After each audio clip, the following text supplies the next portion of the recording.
Mesdames et messieurs, bonjour, bienvenue à vous dans cette nouvelle édition de votre journal de 15 heures. Voici les titres. Le chef de l'État a présidé aujourd'hui la cérémonie commémorant la journée nationale et africaine de la jeunesse. C'était ce matin au Palais du Peuple. Et attaque terroriste à la voiture bélier à New York.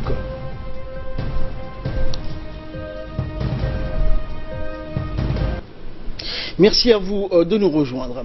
La journée nationale et africaine de la jeunesse a été célébrée donc avec faste et brio ce matin au Palais du Peuple.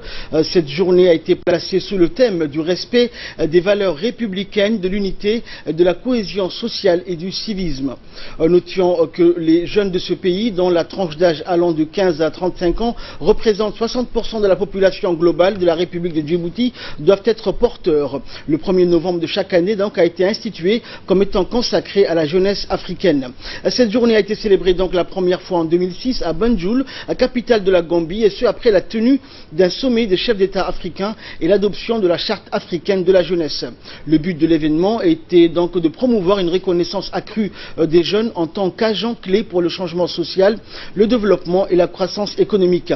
Les jeunes sont les moteurs et l'avenir d'une société donnée. Ils ont besoin d'être pris en charge pour être éduqués, formés, nourris, soignés, mais aussi conscientisés. Il faut canaliser leur énergie constamment, les conseiller pour qu'ils soient toujours porteurs d'un idéal et d'un rêve d'avenir qui ne se construisent donc que dans la paix et la sérénité. L'esplanade du Palais du Peuple était donc envahie aujourd'hui par les jeunes qui formaient une multitude de groupes artistiques, folkloriques et sportifs. Toutes les fédérations ont été donc représentées sur place et certaines ont fait leur apparition pour la première fois, notamment les équipes de badminton, de sport nautique avec le jet ski ou encore une participation des membres de la fédération de handisport. Les jeunes à besoins spécifiques sont désormais totalement intégrés dans le monde sportif et ne sont plus écartés ou stigmatisés. Dans cette ambiance festive et très entraînante que le chef de l'État et la première dame donc du pays ont été accueillis. Ils ont fait leur premier pas en compagnie du Premier ministre Abdelkader Kamil, du secrétaire d'État à la jeunesse et au sport et du ministre de l'économie et des finances. Le chef de l'État donc s'est mu à cette occasion en amateur sportif où il a effectué quelques lancers de ballons de basket avec les jeunes handicapés, s'est transformé en joueur de badminton ou en joueur de pétanque. Il a apprécié notamment les jet skis qui ont été exposés au public. Dans son bain de foule, donc, le chef de l'État a serré les mains de très nombreux jeunes garçons et jeunes filles, les encourageant donc à demeurer unis et persévérants dans la vie. Et par la suite, donc, dans le hall du Palais du Peuple, et toujours en compagnie de son épouse, la Première Dame, le président de la République a pu visiter quelques stands donc, qui démontrent le savoir-faire et le talent des jeunes djiboutiens qui se sont pris donc, en charge et même des activités génératrices de revenus en vendant des habits et accessoires traditionnels, du fromage ou du matériel de pêche notamment. Ordinuna yala alosiguna wuxuu yahay afki aanu noqolayn u socda hayaankii ordinuna yala alosiguna wuxuu yahay afki aanu noqolayn adabali dhaqaalaha afkika ugu wadadsane adeega ufanyamaanka dunida ugu soo cayaanto adeega ufanyamaanka dunida ugu soo cayaanto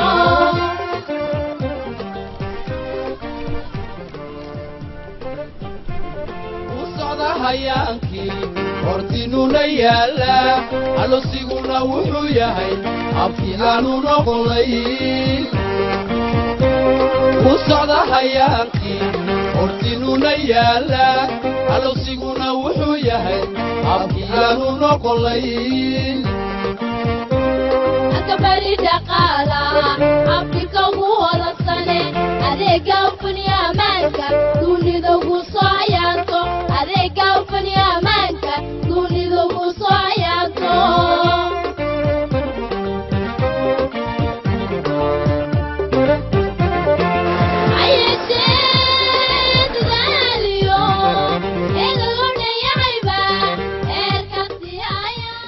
Et donc le président de la République, accompagné de la première dame, donc, a procédé à la visite des différents stands qui ont été exposés dans le hall du Palais du Peuple.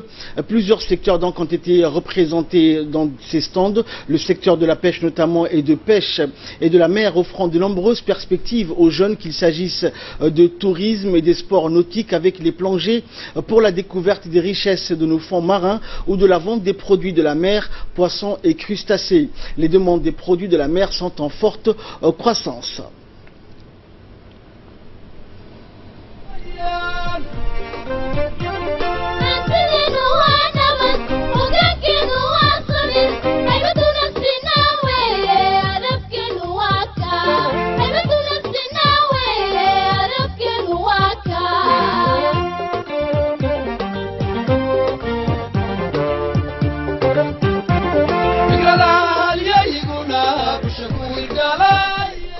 Et une fois ayant accédé donc à l'intérieur de la grande salle de conférence et de spectacle du Palais du Peuple, le chef de l'État donc a suivi avec émotion le programme conçu à cette occasion par les responsables du secrétariat d'État à la jeunesse et au sport.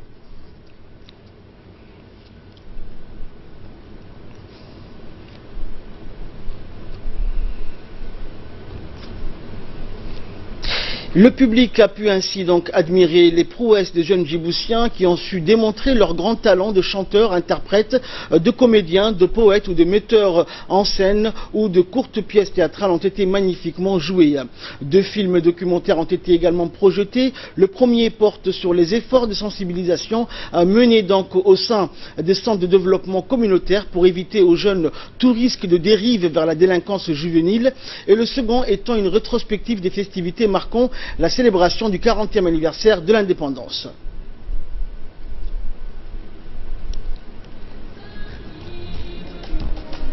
Tu es venu pour les vacances? Non, je vais m'inscrire à la formation continue de l'université. Super. Et le matin? Je vais chercher du boulot comme vendeur, serveur ou plongeur. Pourquoi veux-tu faire ces boulots?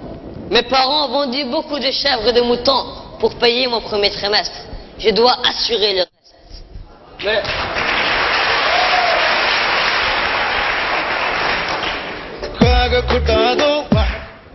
Je suis Togori, la ville blanche. J'ai un port, la route de Balfeu bientôt, les villas de Gadilé et l'usine de Saïsélé. Je suis Ali Sebir. Assanego Aska, on m'appelle. Le grand bara, sublime étendue de terre plate, connu de tous les passionnés de Charaval est à moi. J'ai une usine de cimenterie. Et surtout, les coureurs internationaux sortent de mon centre.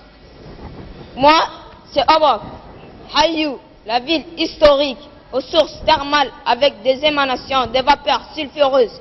Un fond marin riche en espèces terrestres et aquatiques. Et bientôt, Inch'Allah, j'aurai un aéroport.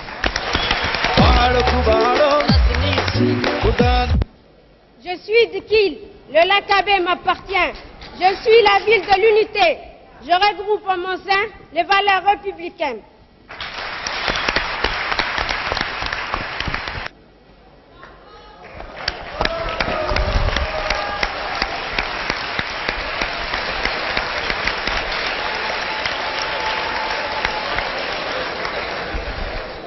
Je suis Arta, la plus belle et la plus jeune, reconnue et admirée.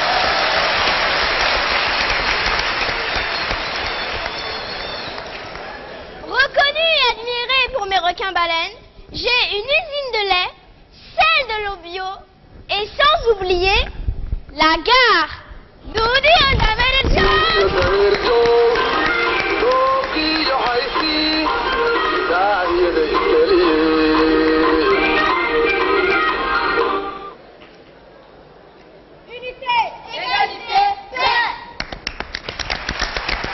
Je m'appelle Abdul Kader Abdo, Bibi pour les amis. J'ai vu le jour un soir de novembre 1999.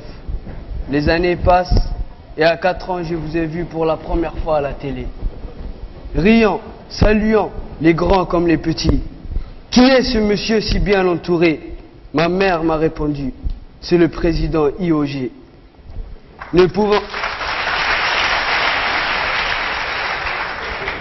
Ne pouvant pas bien prononcer, je répétais après elle Idi. Depuis cet instant, à chaque fois que je vous vois, je crie Idi. Moi, tous mes amis sont fans d'un footballeur ou d'un chanteur. Moi, je suis resté fan d'Idi. Et ce n'est qu'à 6 ans que j'ai commencé à bien prononcer IOG ou Ismaël.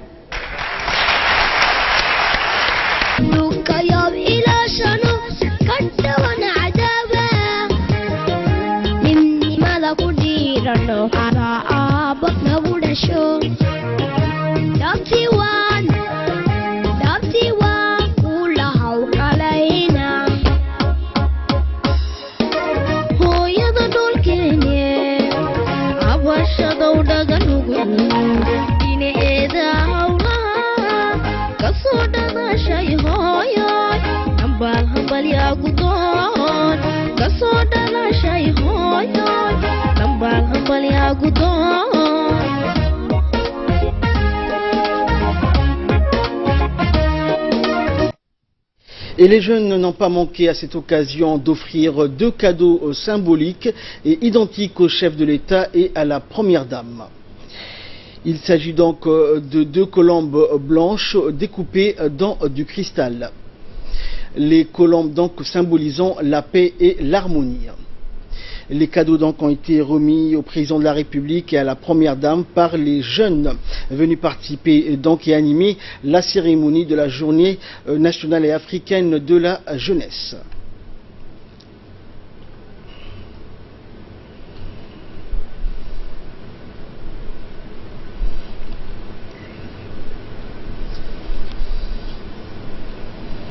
Et dans un discours prononcé à cette occasion, le secrétaire d'État à la jeunesse et au sport, Hassan Mohamed Kamil, a donc indiqué et rappelé que les jeunes forment la catégorie d'âge la plus importante du pays. Mais ces jeunes ne constituent pas un bloc homogène. Ils représentent une diversité plurielle, incluant le genre homme-femme, le lieu de vie en zone urbaine et rurale, le statut social et économique et enfin le niveau d'instruction. Le secrétaire d'État a plaidé donc pour la prise en main des jeunes afin qu'ils soient conscients des enjeux d'un pays en devenir et que leur soient proposées des alternatives devant les faire sortir du chômage et leur éviter toute dérive vers la violence notamment. Nous l'écoutons. À Djibouti, comme partout ailleurs en Afrique, la jeunesse représente la tranche la plus jeune de la population et avec plus de 60% d'habitants âgés de 15 à 35 ans. Notre continent demeure le plus peuplé au monde en termes de jeunesse. Et c'est ce qui fait de lui un continent de l'avenir, un continent de l'espoir.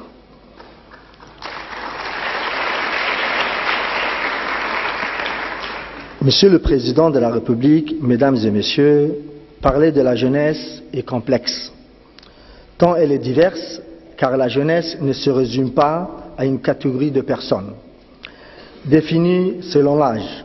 Et les jeunes ne constituent pas un bloc homogène, mais constituent une diversité plurielle, du fait de plusieurs facteurs incluant le genre, le lieu de vie urbain ou rural, le statut socio-économique, les niveaux d'instruction, etc.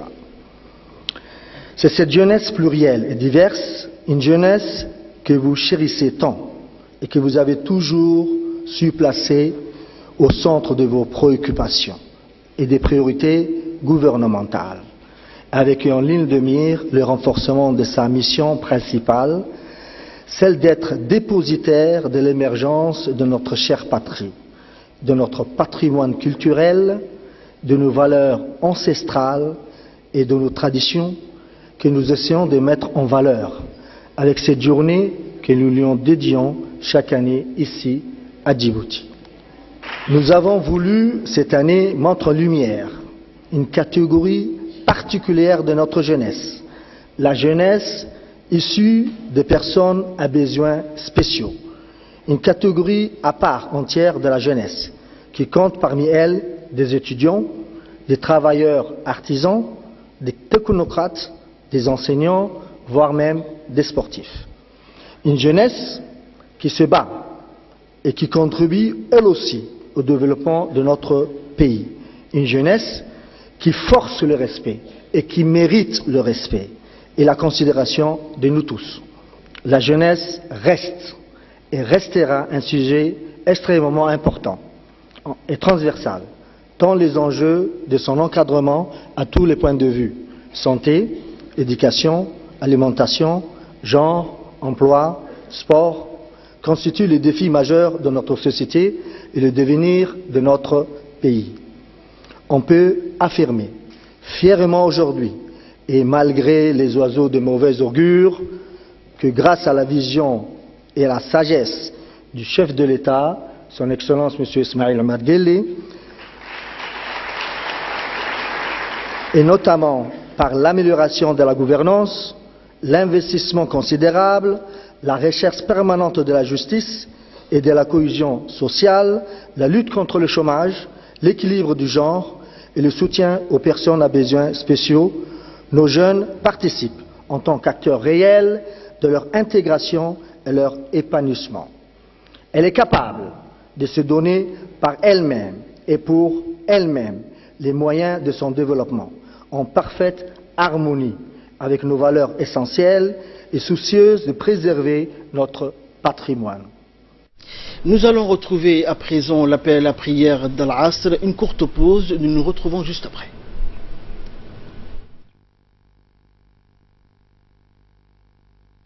إن الصلاة كانت على المؤمنين كتابا موقوتا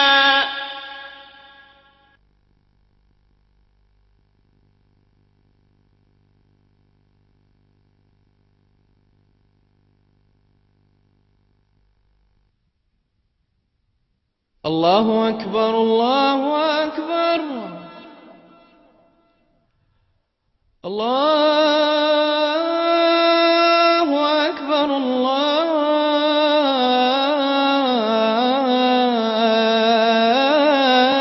الله أكبر أشهد أن لا إله إلا الله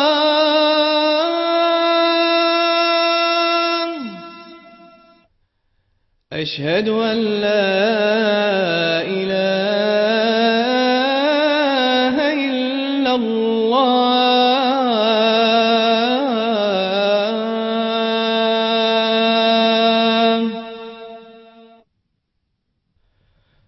أشهد أن محمدا رسول الله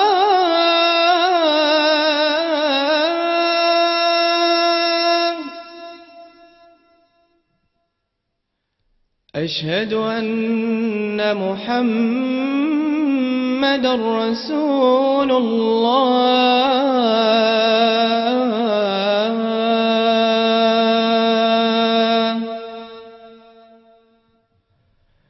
حي على الصلاة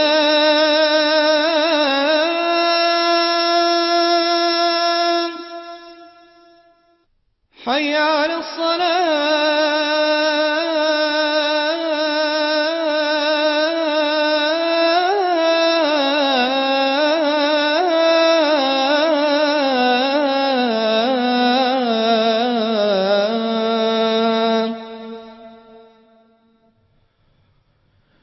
حي على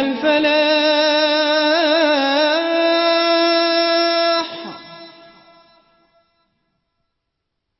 حي على الفلاح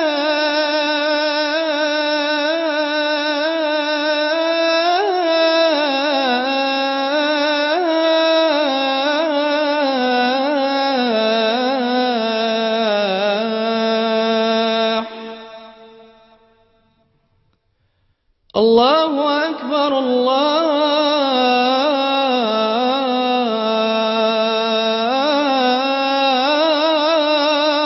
أكبر لا إله إلا الله.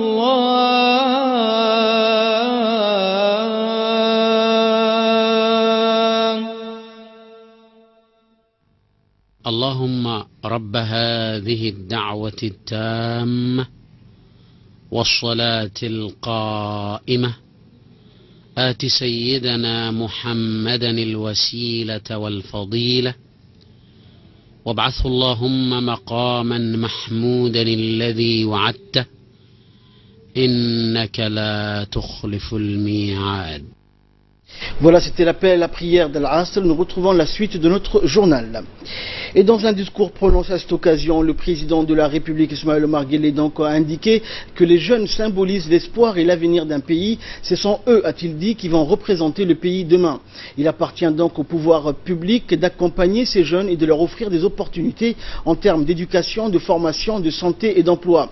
D'énormes investissements sont à consentir. Il faut éviter aux jeunes, a rappelé le président Guelleh, toute dérive vers l'extrémisme ou la violence ou encore vers les drogues. On écoute un premier extrait de l'intervention du chef de l'État. À mon tour maintenant de souhaiter d'abord une bonne fête à la jeunesse et à travers vous à la jeunesse africaine pour cette journée dédiée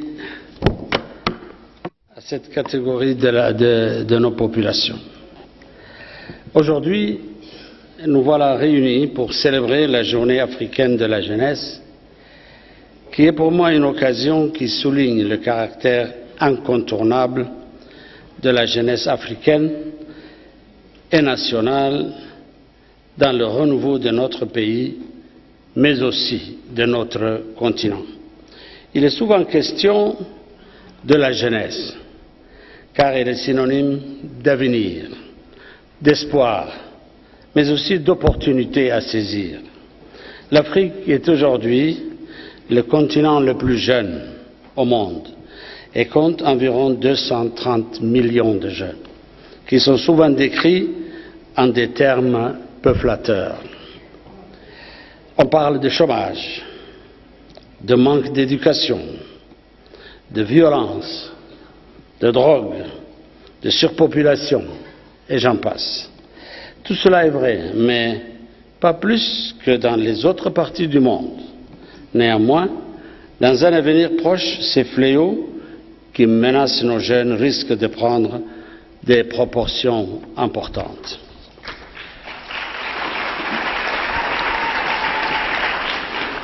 Si rien n'est fait, l'Afrique, et de ce fait Djibouti, ne pourra faire fructifier cet énorme dividende démographique que représente notre jeunesse. En effet, les opportunités sont gigantesques et on parle de plus de 500 milliards de dollars par an sur 30 en un an à l'échelle du continent. Il appartient au pouvoir public d'accompagner ces opportunités en mettant en place les mesures adéquates en termes d'éducation, de santé, d'investissement, de logement et d'emploi, et aussi d'accès aux services de base pour préparer au mieux nos jeunes à cet avenir. Il appartient également à notre jeunesse de rester concentrée sur son avenir, de se former, d'avoir le sens des valeurs citoyennes afin qu'ils soient les acteurs du changement qu'ils appellent de leur vœu. Je ne cesse de le dire, notre meilleure ressource sont les hommes et les femmes de ce pays. Notre jeunesse représente ce que sera le Djibouti de demain, alors qu'il est de notre devoir, mais aussi de celui des jeunes hommes et femmes de ce pays d'être le meilleur d'eux-mêmes. Ils sont les agents du changement dans ce pays. Ils sont aussi les seuls à pouvoir dessiner notre avenir commun. Et dans le second volet de son intervention, le chef de l'État a indiqué qu'il va bientôt organiser un large débat entre concitoyens et jeunes pour ouvrir le dialogue national avec la jeunesse.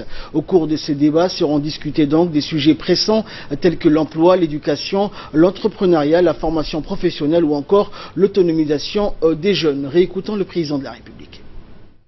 Mesdames et messieurs, on a longtemps parlé des jeunes au lieu de parler avec les jeunes.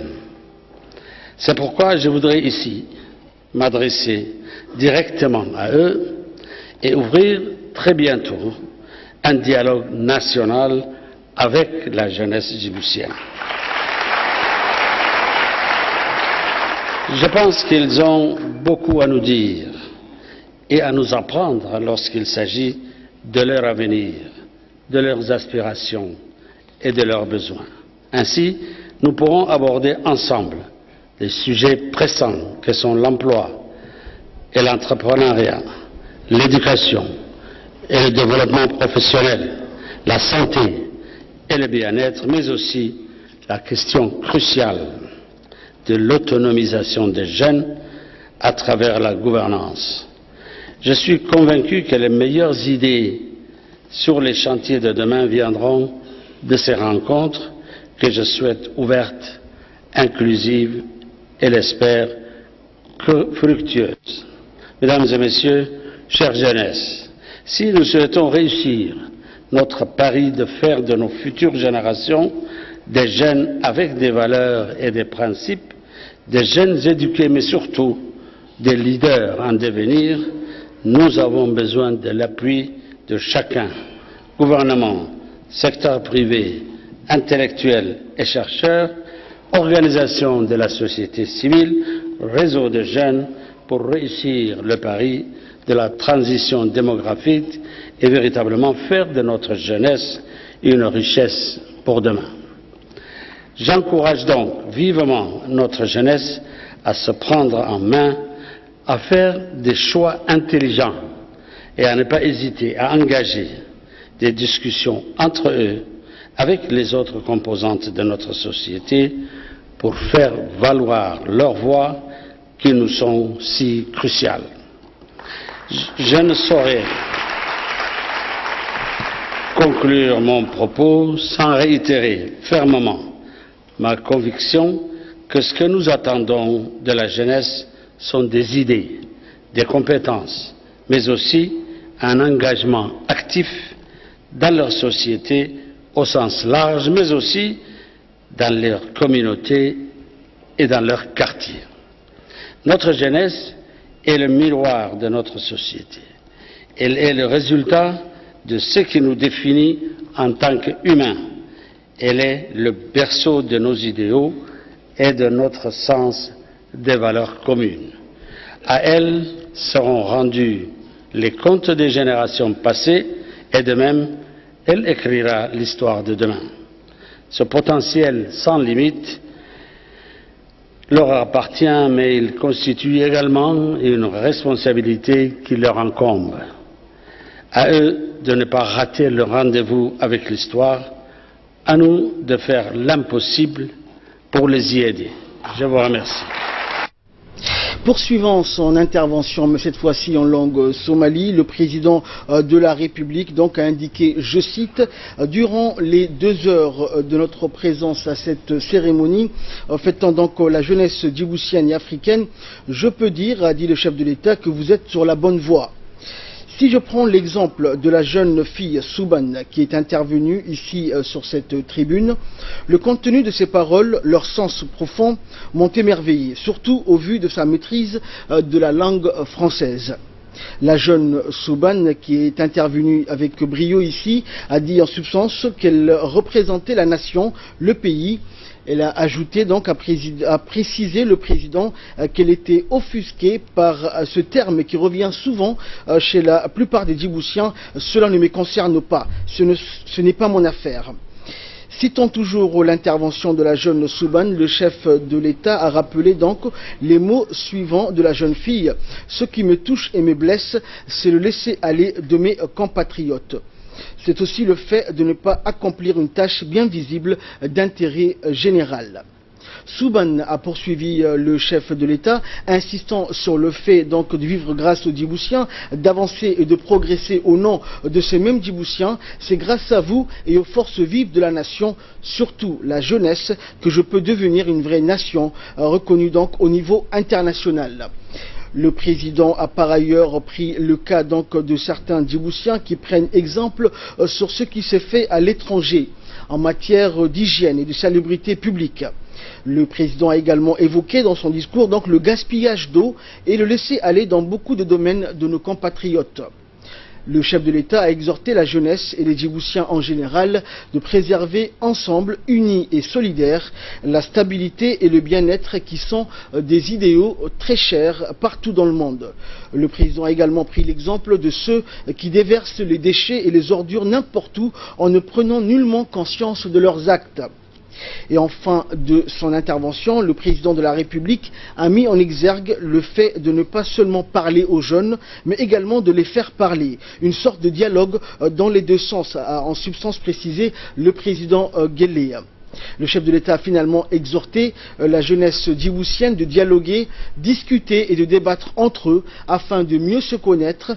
Le pays tout entier doit prendre exemple sur les activités de dialogue et de concertation qui se dérouleront dans les différents CDC de la capitale et dans les régions de l'intérieur. Que vive la République de Djibouti, que se consolide l'unité nationale et je souhaite un avenir meilleur pour la jeunesse et qu'il soit béni. Fin de citation.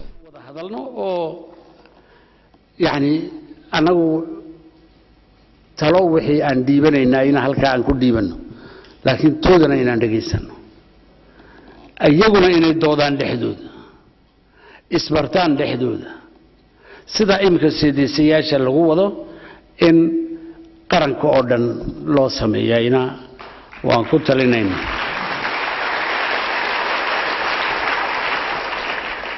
meesha waa ku raagteen waxaan oranayaa jamhuuriyadda Djibouti ha noolaato midnimadu ha adkaato waa ka mustaqbal fiican oo dhalinteena waan u rajaynaynaa waanan u ducaynaynaa assalamu alaykum wa rahmatullahi. Et nous allons revenir donc sur la cérémonie de ce matin avec Ali Abdillahi. Bonjour Ali. Bonjour, alors tu viens de suivre avec nous les interventions du président de la République. Que t'a inspiré l'organisation de cette journée? Eh bien la journée d'aujourd'hui qui était placée sous l'égide du chef de l'État, Ismaël Mar Guelleh, c'était au Palais du Peuple, la journée dédiée à la jeunesse. Il faut le dire Ahmad, c'était donc une journée très bien organisée. La journée avait pour thème une jeunesse entreprenante et créative. Tout autant à Djibouti et que dans les autres pays du continent africain, le jeune constitue la principale composante démographique de nos États, ce qui fait de l'Afrique un jeune continent qui doit compter sur ses ressources humaines. Faut-il savoir toutefois, Ahmad, que ces jeunes ont besoin d'être pris en main pour être formés, éduqués, soignés. Ce sont eux qui représentent l'avenir et l'on doit investir énormément sur eux en partant du principe que les ressources humaines sont les principales richesses d'un pays. Il ne s'agit pas seulement de former des élites ou des intellectuels, mais des personnes innovantes, créatrices, investissant tous les secteurs de la vie, dans la recherche, dans les activités professionnelles, dans la conception et la fabrication des nouveaux produits marchands. Il faut que l'on puisse percevoir dans les yeux d'un jeune une lueur d'espoir. Il faut donc, Ahmad, comprendre qu'il peut toujours répartir et se prendre en main et qu'il ne laisse pas gagner par le désespoir, surtout les jeunes djiboutiens. La journée d'aujourd'hui, la journée de la jeunesse, lui est dédiée donc en ce sens. Et pour clore donc cette chronique, Ahmad, j'adresse mes meilleurs vœux à la jeunesse du monde et en particulier à la jeunesse djiboutienne. Merci Ali pour cette analyse. Et pour nous en parler, donc notre invité de cette édition sur ce plateau donc est Madame Asli Mohamed, qui est directrice de la jeunesse au secrétariat d'État à la jeunesse et au sport. Bonjour Asli. Donc vous étiez présente aujourd'hui lors de la cérémonie présidée par le chef de l'État et la première dame, cérémonie donc qui a commémoré la journée nationale africaine de la jeunesse qui a été célébrée en grande pompe comme nous l'avons vu il y a quelques instants. Alors pourquoi l'organisation de cette journée premièrement? Merci Ahmed et je remercie toute l'équipe de l'RTD de m'avoir invité sur ce plateau du JT de 15h. Et donc la journée nationale et africaine de la jeunesse est d'abord une journée nationale pour nous et ensuite africaine.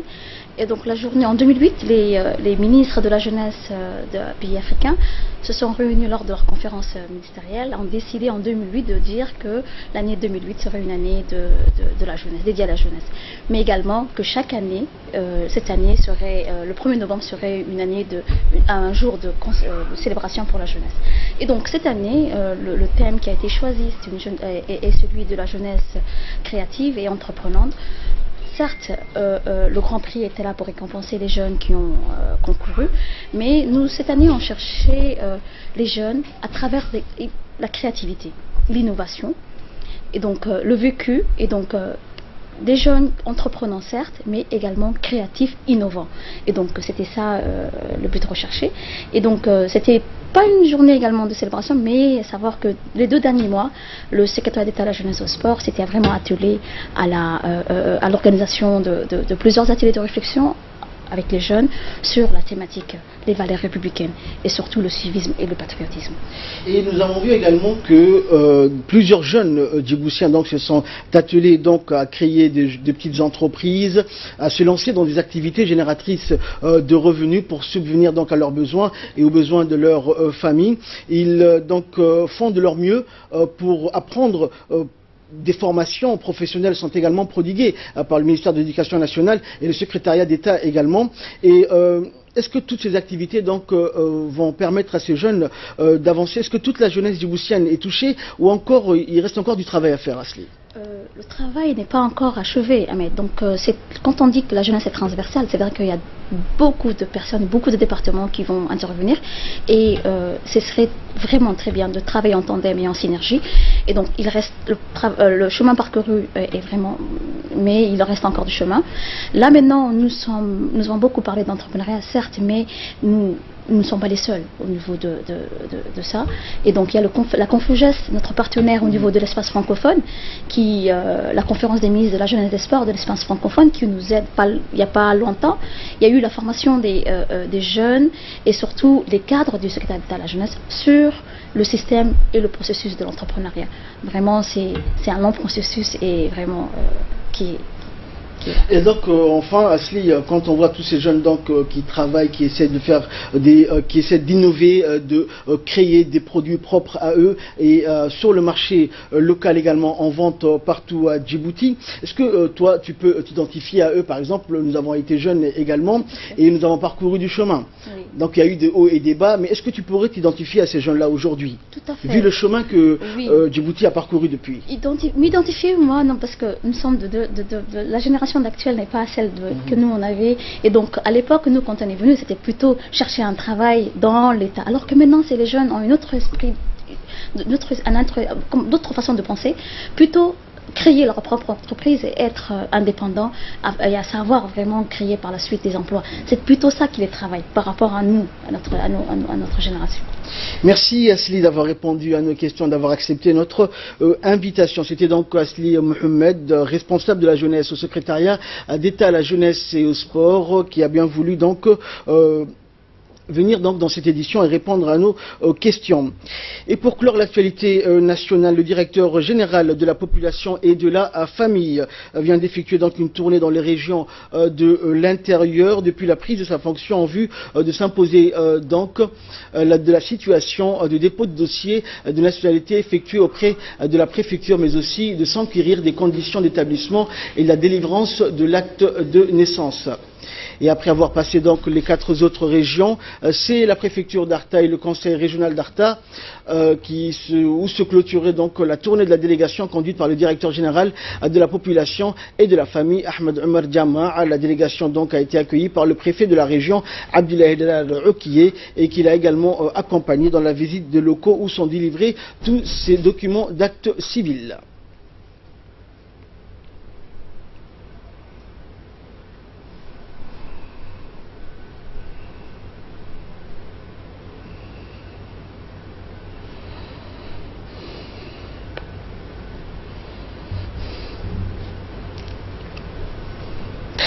Et de là, nous passons à l'actualité internationale avec Asma Aboubakar. Bonjour Asma. Donc nous allons nous rendre à New York où une attaque terroriste à la voiture bélier a eu lieu. Oui, effectivement, 8 personnes ont perdu la vie et une dizaine d'autres ont été blessées à New York, dans le sud de Manhattan, fauchés donc sur une piste cyclable par un homme au volant d'un pick-up. L'attaque s'est produite près de West Side Highway, sur la grande artère de Houston Street. L'homme de 29 ans est sorti ensuite armé de son véhicule, donc une camionnette de location. Il a été blessé par balle par un officier de police avant d'être interpellé puis hospitalisé. Le maire de New York affirme qu'il s'agit d'un acte terroriste compte tenu des déclarations du suspect au moment où il est sorti donc de son véhicule. Les autorités n'ont cependant pas révélé que ce que l'homme avait dit. L'identité du suspect n'a pas été révélée par les autorités, mais d'après plusieurs médias américains, il s'agirait de Saipov, donc un habitant de Floride, arrivé aux États-Unis en 2010. Et après quelques heures donc après les faits, Donald Trump a ordonné un renforcement de contrôle des étrangers voulant entrer dans le pays. Le président américain a donc tweeté ses condoléances aux familles des victimes. C'est la première fois donc depuis le 11 septembre 2001 qu'un attentat fait des morts à New York, et selon les analystes, ils estiment que ce mode opératoire est souvent le fait d'individus isolés et donc qui passent à l'acte de leur propre chef sans consigne directe d'un groupe ou d'une identité. Ahmed. Et enfin, donc, nous allons parler de la Catalogne. Le président catalan destitué et ne demande pas l'asile en Belgique. Oui, je ne suis pas ici pour demander l'asile, a affirmé d'emblée l'ancien président catalan, Carles Puigdemont, hier à Bruxelles, destitué, on le rappelle, vendredi dernier par le gouvernement espagnol. Il a précisé qu'il se trouvait en Belgique pour des raisons de liberté de sécurité. Le parquet espagnol a en effet lancé des poursuites contre le dirigeant indépendantiste et son gouvernement catalan déchu pour rébellion. Carles Puigdemont encourt, comme d'autres de ses soutiens politiques, jusqu'à 30 ans de prison. Autre annonce majeure, Ahmed, l'ex-président catalan reconnaîtra les futures élections régionales du 21 décembre prochain qui ont été convoquées après sa destitution. C'est par les urnes de façon démocratique que notre camp a toujours gagné, a-t-il déclaré. Merci Asma pour toutes ces explications. Merci à vous de nous avoir suivis. Merci de votre fidélité et excellent après-midi sur Télé Djibouti.